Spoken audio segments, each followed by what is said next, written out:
I'm Don Smith, and this is my wife, Sue. Hi, I'm Bill Cartwright, and this is my wife, Kay. We want to begin our program this Christmas hoping that you had a wonderful night, a wonderful day today with your family and friends. We also want to wish you a very safe and happy, as well as prosperous New Year. On the day that Jesus' birth is celebrated, we want you to take a moment to remember the true meaning of this season. Take time out to reflect on this special day. Our program this evening has been taped over the past several weeks. We have many interesting segments for you. From our families to yours, we wish you Merry Christmas. We wish you a Merry Christmas. We wish you a Merry Christmas. We wish you a Merry Christmas and a Happy New Year. Good tidings we bring to you and your kin. We wish you a Merry Christmas and a Happy New Year. Oh, bring us a figgy pudding. Oh, bring us a figgy pudding. Oh, bring us a figgy pudding and bring some right here. Good tidings we bring to you and your kin. We wish you a Merry Christmas and a Happy New Year. We won't go until we get some. We won't go until we get some. We won't go until we get some. So bring some right here. Good tidings we bring to you and your kin. We wish you a Merry Christmas and a Happy New Year. I remember at one of my Christmases when there was a picture of my mom on the Christmas tree, and Zamaya was like, "Look, there's Grandma Lisa." And that was special to me because my mom passed away. Thing that I remember about Christmas when I was a little girl, I came down the stairs and there was my gun and holsters, my cowgirl skirt and boots and hat. And that was one of my best Christmases. My favorite Christmas memory was making reindeer food with my mom and putting it out in the yard. On Christmas Eve, me and my mom went to her sister's house, and her brother gave me a Coco Melon doll instead of an actual baby doll. But the one that I do remember is that includes my children was that one of my daughters wanted a certain toy, and I hunted all over for it, finally found it. And we had it under the tree for Christmas. And Santa Claus, and at that time, does not wrap presents. Everybody else wrapped presents. So we never wrapped the present that she got. And when she came into the room, because it was time to get up, the present was there that she wanted. And she walked right by it, didn't ooh and ah and get upset. And, oh, good, look what I got. Anyway, is what I hunted all over for. It was a Smarty Bird that she referred to as a Marty Bird. But if you talk to the Marty Bird, the Marty Bird would talk back like, gang, gang, gang, gang, gang, gang, and she loved that. Anyway, that was the end of the story because I hunted all over that stupid toy. My favorite Christmas memory was when I was about 10 years old and my papa surprised my grandma by flying me and all my siblings and family from Las Vegas, and also my cousins from North Dakota, to Christmas carol on her patio. So we were Christmas caroling. She had no idea who we were. She thought that we were the church or something. And when she saw us and realized who we were, she started to cry. And it was snowing out, and it was just the most magical Christmas. Hi. My favorite Christmas story, or story about Christmas presents. One Christmas morning after my mother had died, my sister and I run downstairs to see our Christmas presents. We were so baffled, we get downstairs and under the Christmas tree was an electric organ. We were very baffled because neither of us were musically inclined to find this chord organ. So we're trying to figure out why we had it, and we come to the conclusion that My dad had talked to his nephew, and that was our Uncle Bobby. And Uncle Bobby had a tendency to be a thief, and we figured that he probably stole that organ and gave it to my dad, and my dad gave it to us for Christmas. That was my favorite Christmas story. I have a very special guest. Naoma Russell has been a friend of Bill and mine for quite a long time, and we're going to have her share her Christmas remembrances. And Naoma is 96, almost 97, and I think she's going to have some really interesting things to tell us. So why don't you start? Tell us something that you remember from Christmas time.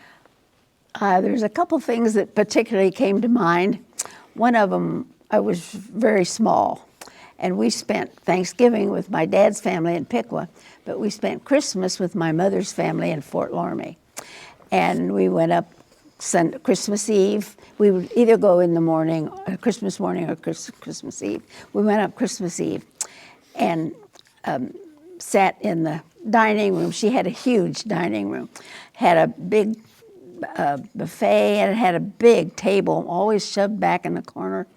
And my grandfather had a big black leather rocking chair.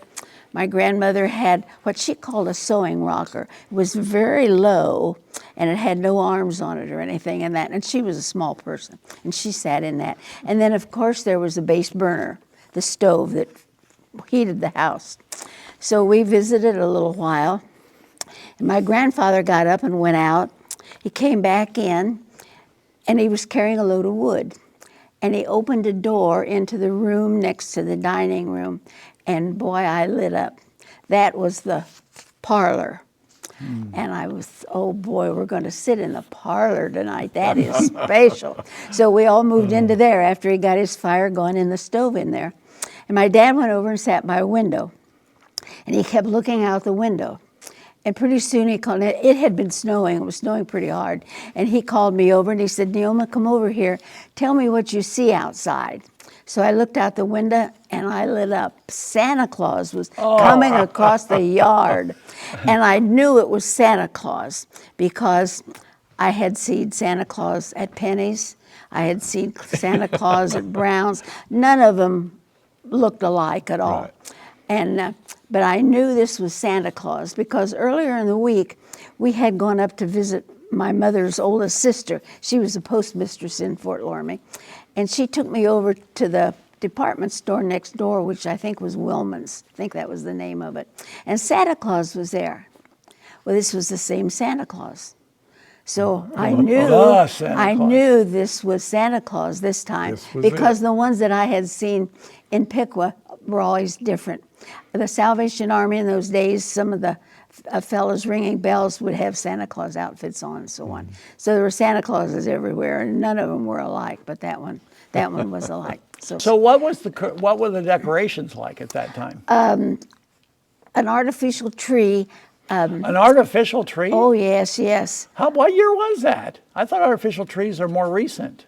Oh, gosh, no, they go back years and years and years. Trees. Yeah. There was a fella at the library was talking about feather trees. Christmas trees, feather trees. Yeah, I guess that's what they were. And this one had every so often it had a candle holder in it, and they had candles in it, but they didn't light them. Right. You know, fire and fire hazard. Yeah, but they did have candles in it and so on.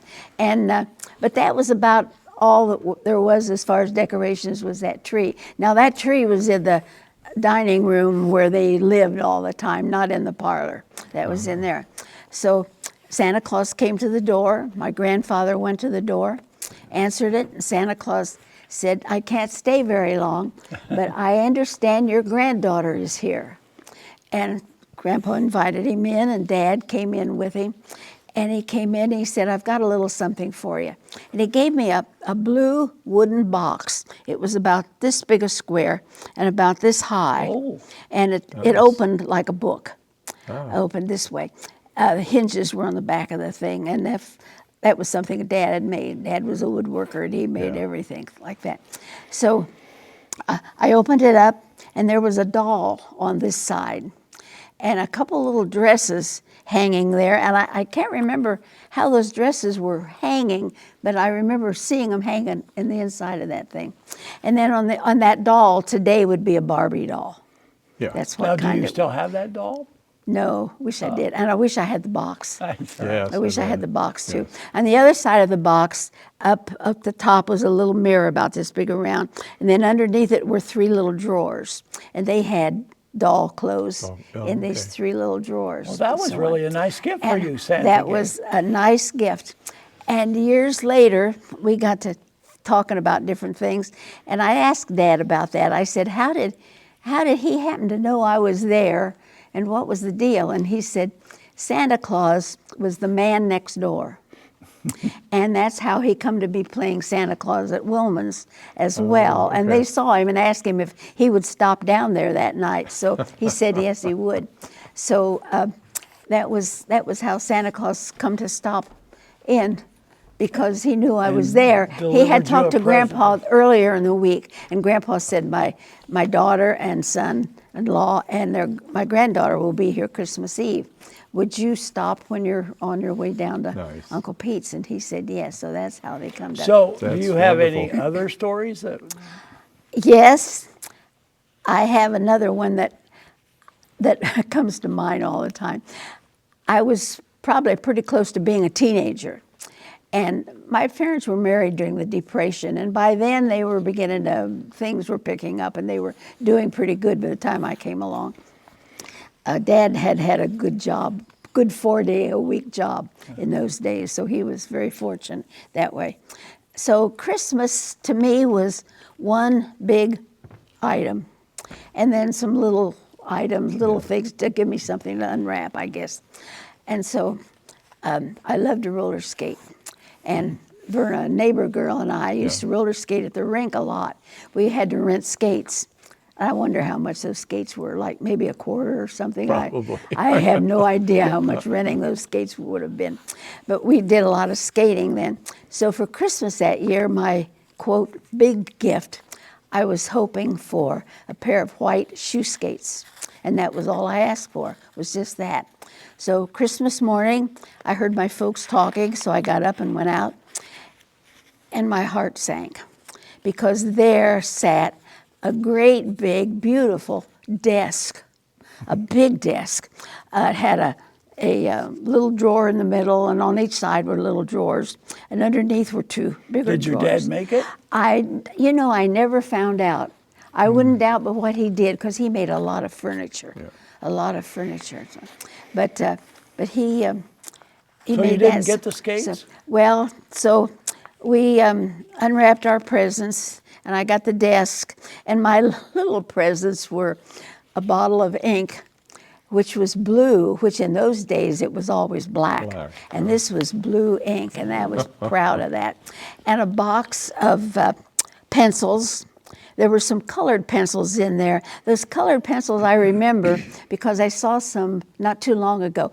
One half was green, and the bottom half was yellow or blue and red, something like that. Those were the colored pencils that were in that box, and the ink, and then a pen. Now a pen in those days, no ballpoint pens in those days. The pen was a wooden stick about so long, and the bottom of it was cut away some way, and you bought pen points and put the points on that pen. So I got the pen, and I had a fine point and a medium point and a wide point. I got three pens with that time. And then also what they called a blotter. It was a thing about so big a square. You know what I mean? Yeah, okay. And that sat on top of the desk, and that was there too. So those were fountain pens. Yeah, fountain pens. Because you dip it in the ink. Yeah, you dipped them in the ink. Yeah, and wrote with them.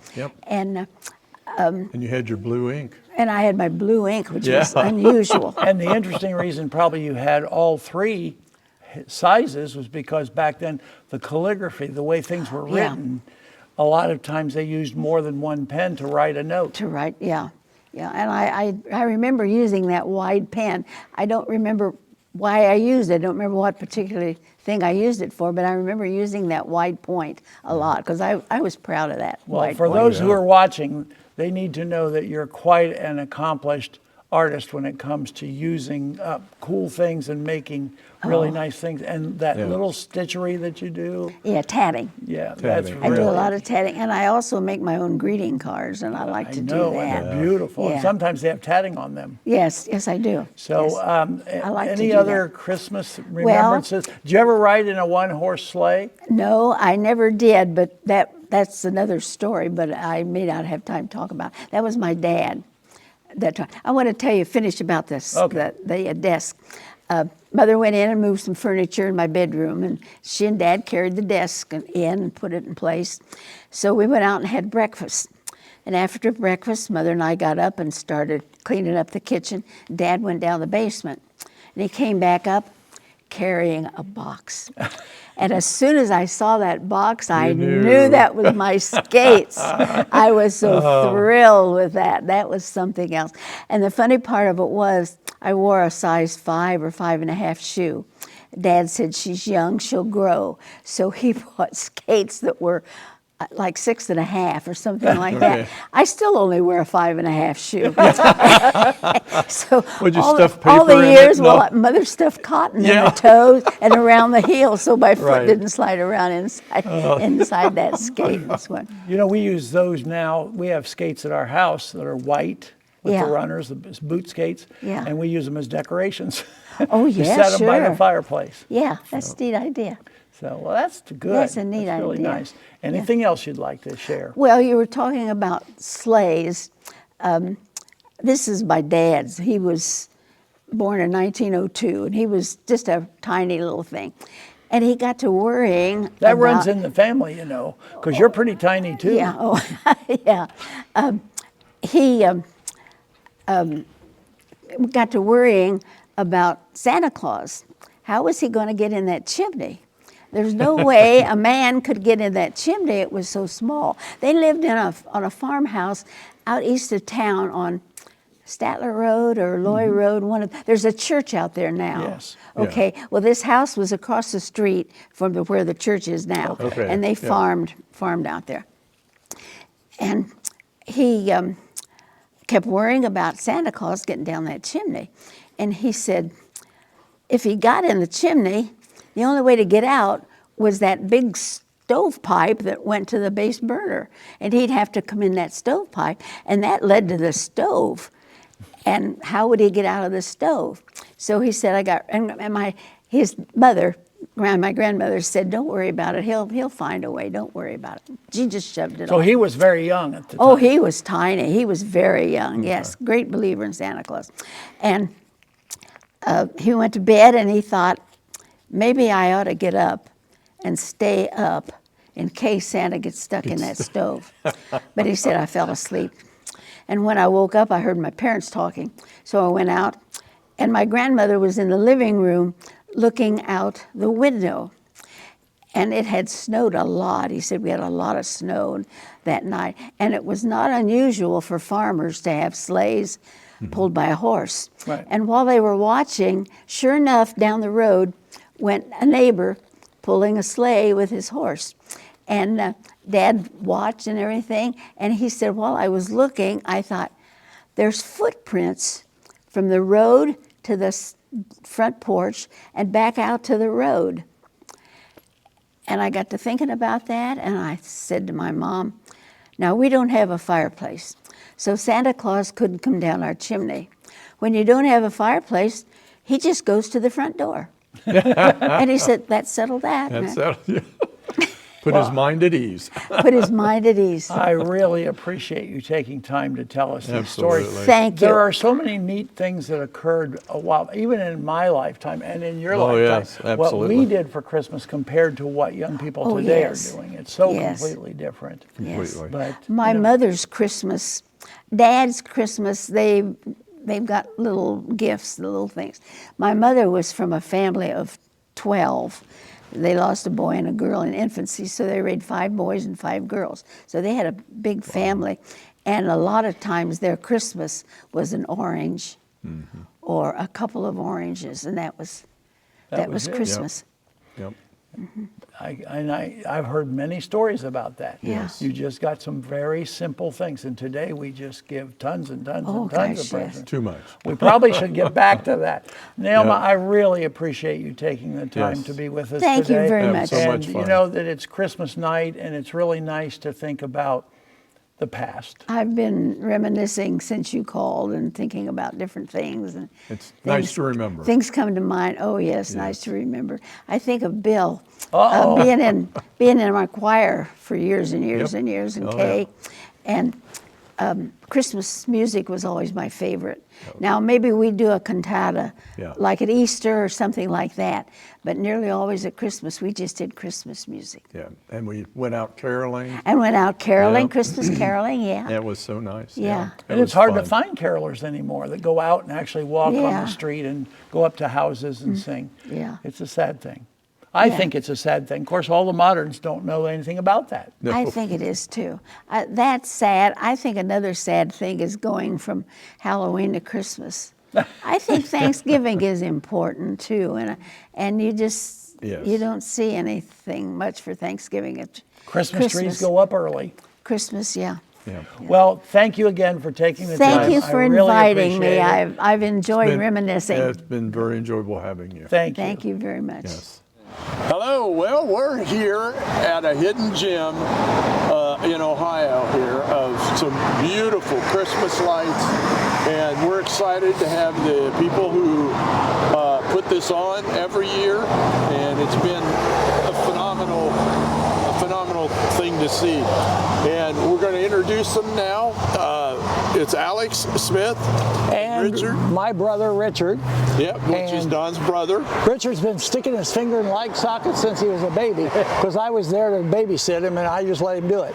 So anyway, Alex, it's really interesting because this candy cane that we're standing by, I know something about that. You made it. We did make these. And they're made with rebar? Rebar welded together with C7 LED lights zip tied to the frames. All right. And Richard, you told me that you changed all the lights in this whole entire thing to LEDs. Oh yeah, there's all LEDs. I mean, it doesn't take as much power that way. So that means you can add more lights? Oh yeah. And I'm sure it takes a lot of power anyway, Yeah. right? Do you know how much power it's actually taking? How many amps? About 250 amps of Christmas lights. Wow, that's a lot. That's quite a bit. Yeah. So, and you're going to add more? Oh yeah, over the years. We add every We year. add every year. Well, the thing that surprises me most is how far you go to get things, and we'll talk more about that later. But I want to walk now up to the train. So, You lead the way out. by the way, those of you who are watching, you cannot walk in this decorations because it's very unsafe. See, I just hit my head on the candy cane. So anyway, it's very careful walking.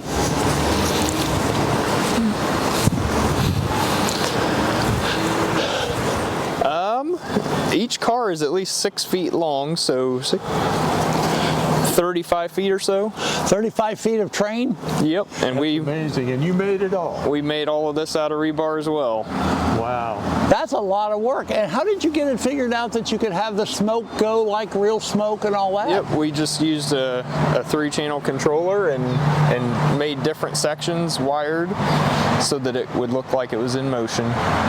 Oh, that looks cool. And the wheels turn and everything. Yep, this is one of our favorites. Obviously, we made the engine one year and made the rest of the cars the next year. Nice. I like those candies up on the roof too.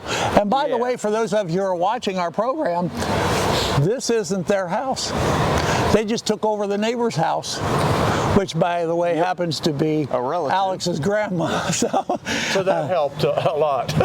Yep. And look at the lamps by the door that are Yeah, those are vintage lanterns which would have hung in city streets back in the 1960s, potentially 70s. All all of the peppermints we acquired last year, and they're on both houses, kind of to match everything between the houses. Nice. And we went all over the place to find those. We went clear to Pittsburgh, Pennsylvania for some of them. Well, that was the trip where you started out buying a few and you kept going. Multiple trips. Yep. But, you know, and the whole thing, it's just like the season's greetings up there, which used to, those kind of things used to cross over the streets at Christmas time. And still in some towns they still do that. That season's greetings sign actually came off of the Pioneer Electric building in Piqua. Oh, really? Did it? Yeah. Okay. Yep. And you know, I know too that a lot of these things that we're looking at right here came from the Paul Sherry estate. Paul Sherry, yes. And his stuff was always beautiful when it was out there, and it's really nice to see it still being used. Yes. That's really good. Really interesting.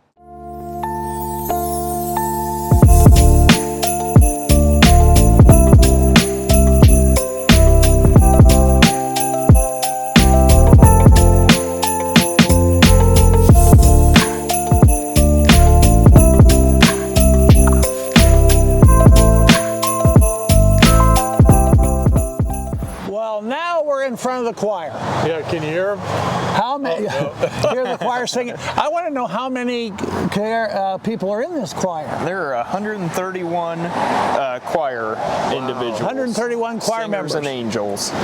And I think it's amazing. Now, Richard, we were talking about this before, and you mentioned about blow molds. I didn't really understand what a blow mold was until you started explaining it to me. So tell our viewers what blow molds are. They're all the plastic formed, they're just blow molded. Yep. You know, is how they're They blow made. into a like a pop bottle. Yes. Okay. Yeah. And so they went out of style for a long time. Yeah, the companies that made them went out of style, or out of business, ending in 2014. So there were a few main blow mold manufacturers, and all of them went out of business around the same time period. And they have started reproducing some of them and making blow molds again. So most of these are vintage. Yes, a lot of them are vintage. I remember we had a choir person as a blow mold at our house at Christmas time before you were born. Way before, yeah. But you know, it's really interesting to see them. Now, I noticed too that a lot of these that you have are former municipal decorations that people used in downtowns. Especially, I noticed above the choir, the lanterns that are up above the choir are really unique. Yes, they are large, vintage municipal lanterns that would have hung above city streets back in the late 50s and 60s. Oh, I noticed there's a big old snowman up there. Yep. How tall is he? That is I believe 16 foot tall. 16 foot tall. Blow-up Santa. And there's a hot air balloon on the other side, which is 15 feet, I believe. Oh, wow. Well, that's really cool. Yep. I noticed too, besides this choir, over there we got Nutcracker we choir. We have a choir of nutcrackers and soldiers, yes. That's really cool. So tell me what your favorite is. Well, I think we're talking about those ornaments, aren't we? One of my favorites is the municipal ornaments on the porch, also which would have hung above city, towns, and streets back in the early 60s, late 50s, all the way up into the 70s, depending on how long they lasted there. They're really pretty. Yes, they light up very nicely. Yep, I like those centers. How did you come by those? Yep, so, doing a lot of research and, trying to find, where they may be sold is a challenge, and every once in a while we get lucky. So how far, Richard, do you travel to get these things? Well, the white one we went clear to Wisconsin for. Really? Yeah. Yep. And then how do you find out about these? What's available? And just doing a lot of research and online. Where they have they said, okay, this is for sale. Okay. He did some blow mold groups. And stuff like okay. On Facebook. Yep. That would help. Yeah. So it's none of my business, but what kind of value do these things have? It looks to me like it's a lot. It varies. It really varies depending on the blow mold. Some of them are very cheap. You know, you go to the store and you can buy them today, and you know, some of them out there at Home Depot, I saw some. Yeah, yep. So it really varies from piece to piece. Now, do you ever have to touch them up? We have or not? We do not touch them up. They're more valuable probably untouched. Well, and you know, when you touch them up, you know, you see where you touched it up very well, unless the entire blow mold is completely stripped of its paint, which is an incredibly long and difficult process. We really try to buy blow molds that are in good condition so they'll last for years to come. Okay. Is there another? I want to know what your favorite one is. I think I like the bells up in the tree. Really? Yeah. Well, they're pretty cool. They are nice. I mean, you know, when I see this lantern that's stretched over here with the red bells beside it, that is so typical of what I remember growing up downtown looked like. And that's exactly what we were trying to go with that, you know, specific piece of municipal garland with the bells, you know, trying to make it look like a city street would have. Yep. And you succeeded. Well, they used to be hooked to lampposts. Now in downtown Piqua, our lampposts are shorter. So the only way we could do that now would be to hook from building to building with cable and put them on the cable. So I think what we need to do now is cut again and move to another section of the yard. Okay. So we'll be right back. Be right back. Well, you know, this happens to be my favorite spot because number one, I like these, what do you call these icicle things? Drip icicles. Drippers? What we call them. Well, they're really cool, and the way you've wrapped this tree, how do you get up there? Alex, he's got a bucket truck that he tries to go higher every year. We need a taller bucket truck. Yeah. Or you'll have to put the bucket truck on a ramp or something. Tell the trees to stop growing. There you go. We've trimmed them quite a bit to be able to do this to them, actually. Well, it really looks nice. I mean, wrapping the branches is one of my favorite things, and it's really hard to do. But Richard, you were talking to me about that candy cane over there. Yeah, the big candy cane, we bought it online. We saw pictures of it. It was an online auction. We bought it. We went down to Dayton. There was a car repair place. He had retired, and then he sold the building. So it said bring tools to bring it, you know, to take it, take whatever you need down. And we get there, and Alex and I both look up, and it's like, it's like, how are we going to get this down? We didn't realize it was hung on the side of a building. Bolted to the side of a building. Bolted to the building. Oh, wow. So we wound up borrowing their ladder, and they helped us get it down. So it was actually homemade. The guy that actually had the business made it. Well, the interesting thing is you told me that you can't even reach, when you're standing on the ground, you can't reach the top of the bow even. No, you can't. How tall is that whole thing? 12 foot tall and 10 foot wide. Wow. And it just doesn't look that big. When we stand out here and look at it, you just don't realize that it's as big as it is. Yep, from the ground to the eave of the house. Yep, and then you got all those lights on the roof. Oh my goodness. Yes, we actually switched all those to LEDs this year. Wow. Yeah, who gets up on the roof to do that? Bucket truck and me. In the yard. You know, I really like this wreath on the lamppost too, because you made that too, didn't you? Oh yes. The wreath over here on the lamppost. Yep. There's quite a few pieces we've actually made. You know, I really like how you did the windows. That's Dad. Yeah, that's me. That looks really good. Yeah, thanks. Well, you know what's good about that? That's the dining room, and on Christmas night, that's where we have dinner in there. Oh, nice. And so you get to look at all those because they're all going at that point. It looks really nice. Thank you.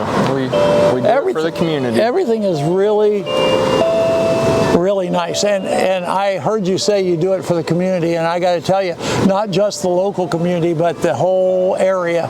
People are really excited to be able to come and see all of the things that you have here. Now, you know, there is one question I have to ask you, because everybody asks me, because they know we're related. They all say, well, how much does it cost to run all that electricity? So what's your answer to that? It's not as bad as what you think. I mean, it's all LED bulbs, so I mean, it's really not that bad. It's nothing, you know, compared to, you know, like a commercial, you know, size display with incandescent bulbs. Well, because you're kind of in charge of commercial lighting for the hospitals, aren't you? The Christmas lights, or did they even do any this year? It was reduced a little bit this year, yeah. So that doesn't mean that you do them. You just hire those done. Yep, absolutely. So, okay, well, I think this is one more time. There's some new music over here. Yep, there's a set of bells playing. Oh, the bells there. right here. Yep. We must have set them off. Yep, they're motion activated. Oh, they are? Yeah. Yep. Well, isn't that just cool?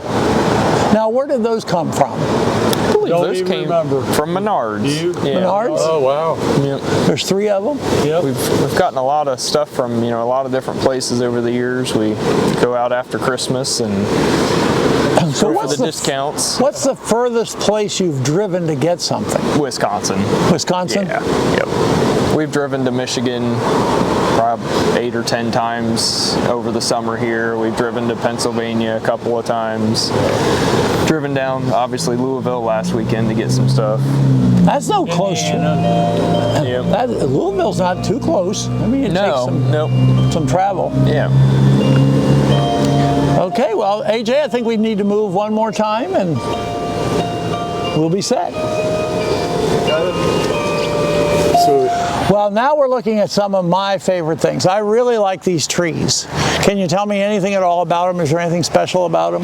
The trees today actually came from the same place as what the candy canes did.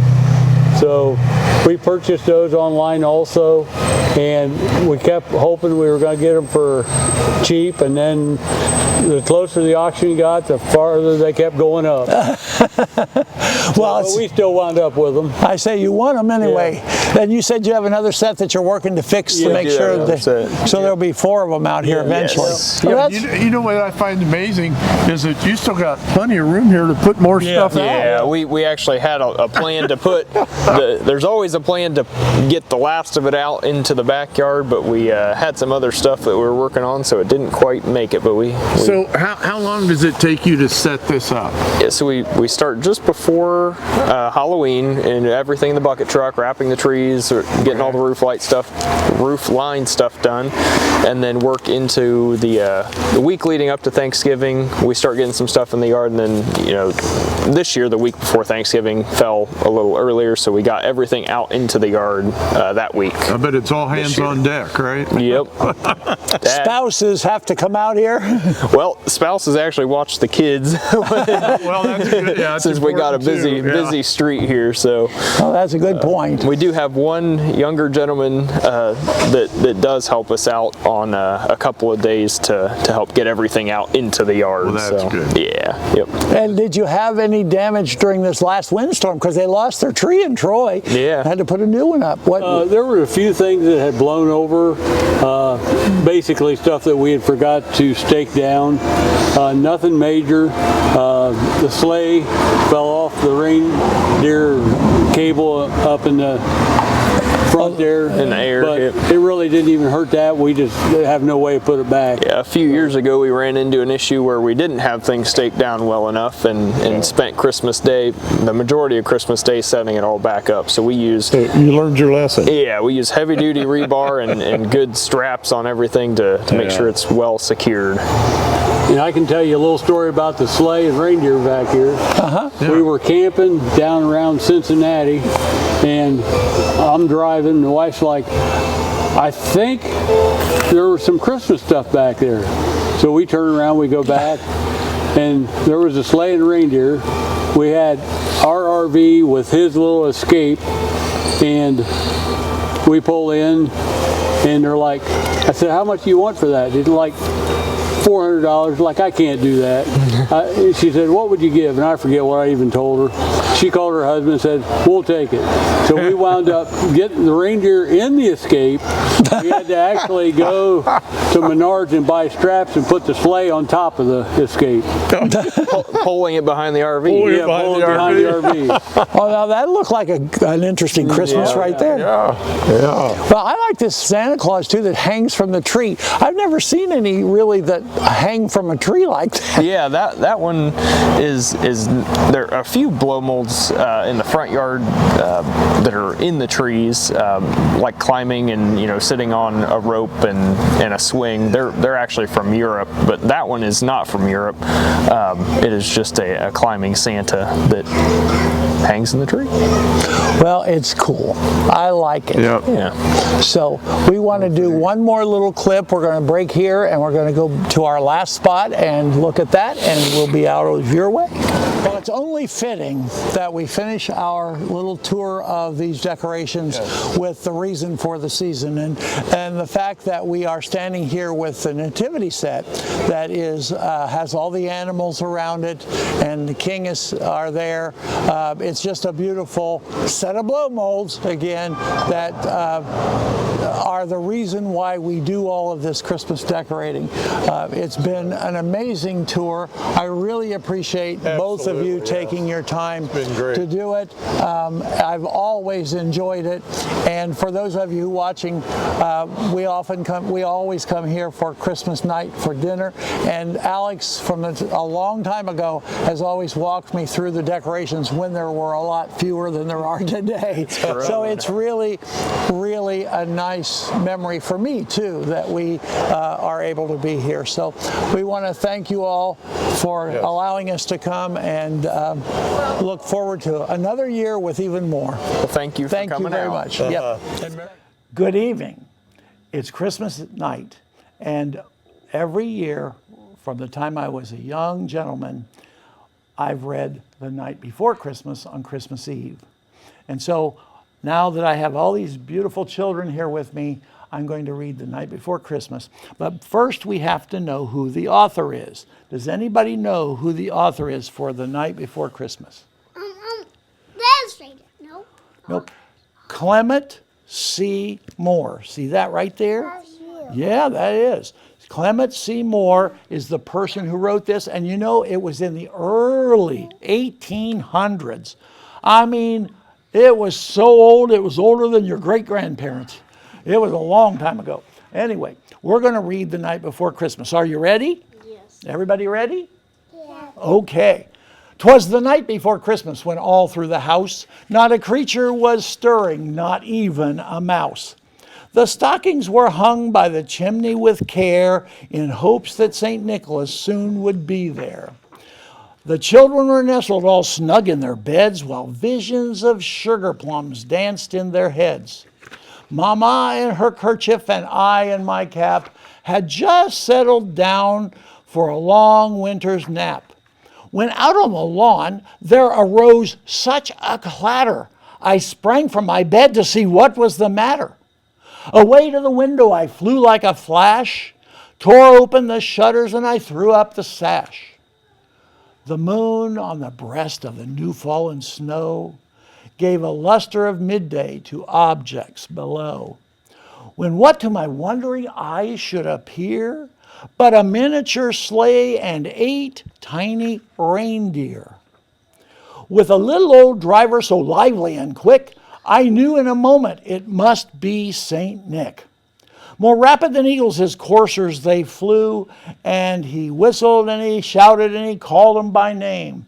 Now Dasher, now Dancer, and Prancer and Vixen, on Comet, on Cupid, on Donder and Blitzen, to the top of the porch, to the top of the wall, now dash away, dash away, dash away all. As dry leaves that before the wild hurricane fly, when they meet with an obstacle mount to the sky, so up to the housetop the coursers they flew, with a sleigh full of toys, and St. Nicholas too. And then in a twinkling, I heard on the roof the prancing and the pawing of each little hoof. As I drew in my head and was turning around, down the chimney St. Nicholas came with a bound. He was dressed all in fur from his head to his foot, and his clothes were all tarnished with ashes and soot. A bundle of toys he had flung on his back, and he looked like a peddler opening his pack. The stump of a pipe he held tight in his teeth, and the smoke, it encircled his head like a wreath. And he had a broad face and a little round belly that shook when he laughed like a bowl full of jelly. His eyes, how they twinkled, and his dimples, how merry. His cheeks were like roses and his nose like a cherry. His droll little mouth was drawn up like a bow, and the beard on his chin was as white as the snow. He was chubby and plump, a right jolly old elf, and I laughed when I saw him in spite of myself. A wink of his eye and a twist of his head soon gave me to know I had nothing to dread. He spoke not a word, but went straight to his work and filled all the stockings, and then he turned with a jerk and giving a finger aside of his nose and giving a nod, up the chimney he rose. He sprang to his sleigh, to his team he gave a whistle, and away they all flew like the down of a thistle. But I heard him exclaim ere he drove out of sight, Happy Christmas to all, and to all a good night. Can you say Happy Christmas to all? Happy Christmas to all. And to all a good night.